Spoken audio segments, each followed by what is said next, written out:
दोस्तों, जैसे आप कहते हैं कि बुरी नजर होती है और जब किसी को लग जाती है तो उसकी पूरी जिंदगी जो है तबाह हो जाती है, बर्बाद हो जाती है।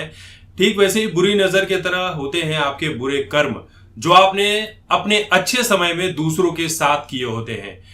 बॉलीवुड का हाल आप देख ही रहे हैं। बहुत सारे लोग जो है बॉलीवुड से नाराज हैं। अनुराग कश्यप जो है वो खुद ही नाराज होकर अब साउथ में फिल्में बनाने चले गए। बॉलीवुड से उन्होंने सब कुछ मोह माया का त्याग कर दिया है। तो कहानी इसलिए बता रहा हूं क्योंकि बॉलीवुड में एक ऐसे ही एक्टर डायरेक्टर रह चुके हैं, साजिद खान। साजिद खान वही जो फराह खान के भाई हैं, दोनों एक जैसे ही दिखते हैं। साजिद खान ने बहुत सारी फिल्में डायरेक्ट की है, हाउसफुल के लिए भी वो जाने जाते हैं।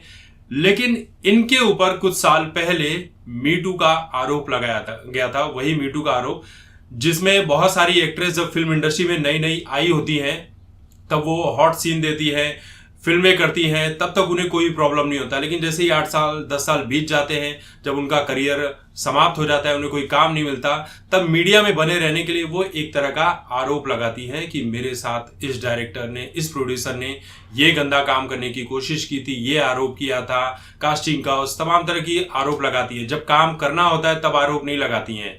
देखिए, बहुत सारी औरतों के साथ गलत होता है तो वो बोलती है उसी वक्त, लेकिन ये लोग 8-10 साल 20 साल निकल जाने के बाद बताते हैं कि इनके साथ ये गलत हुआ था। तो ये मी टू का एक जो मूवमेंट चला था, इसे लोगों ने यही कहा कि ये बस पॉपुलैरिटी पाने का एक तरीका है। तो इसी मी टू मूवमेंट के तहत जो है साजिद खान के ऊपर भी बहुत सारी एक्ट्रेस ने, बहुत सारी लड़कियों ने आरोप लगाया था कि साजिद खान ने उनके साथ कॉम्प्रोमाइज करने के लिए कहा था। जिसके बाद कई सारे फिल्म एसोसिएशन है, डायरेक्टर एसोसिएशन है, इन्होंने साजिद खान के ऊपर बैन लगा दिया था कि अब ये बॉलीवुड में काम नहीं कर पाएंगे। और उसके बाद साजिद खान की मीडिया में जो मीडिया ट्रायल होती है उसमें बहुत सारी किरकिरी हुई, इनका करियर बर्बाद हो गया, इनके पास कुछ काम नहीं रह गया, ये डिप्रेशन में चले गए थे, इनका जुहू वाला बंगला तक बिक चुका है, अब ये किराए के घर में रहते हैं।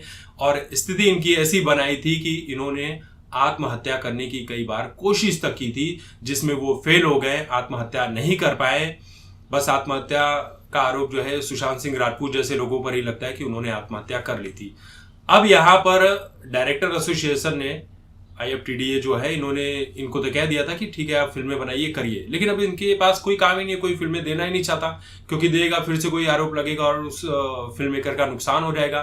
तो इसके चलते इन्हें कोई काम नहीं दे रहा है और ये बड़े परेशान हो गए हैं और मीडिया में ऐसे इस तरह के इंटरव्यू दे रहे हैं। लोग यही कह रहे हैं कि ये बुरे कर्मों का पाप ही है जो आपने अपने अच्छे समय में किया हुआ था। और ऐसे बहुत सारे लोग हैं जिनके अच्छे समय में उन्होंने बुरे काम किए थे बॉलीवुड में, और आज हर कोई उसी तरह से अपने बुरे कर्मों की सजा बॉलीवुड में भुगत रहा है। एक के बाद एक सभी का नंबर आ रहा है।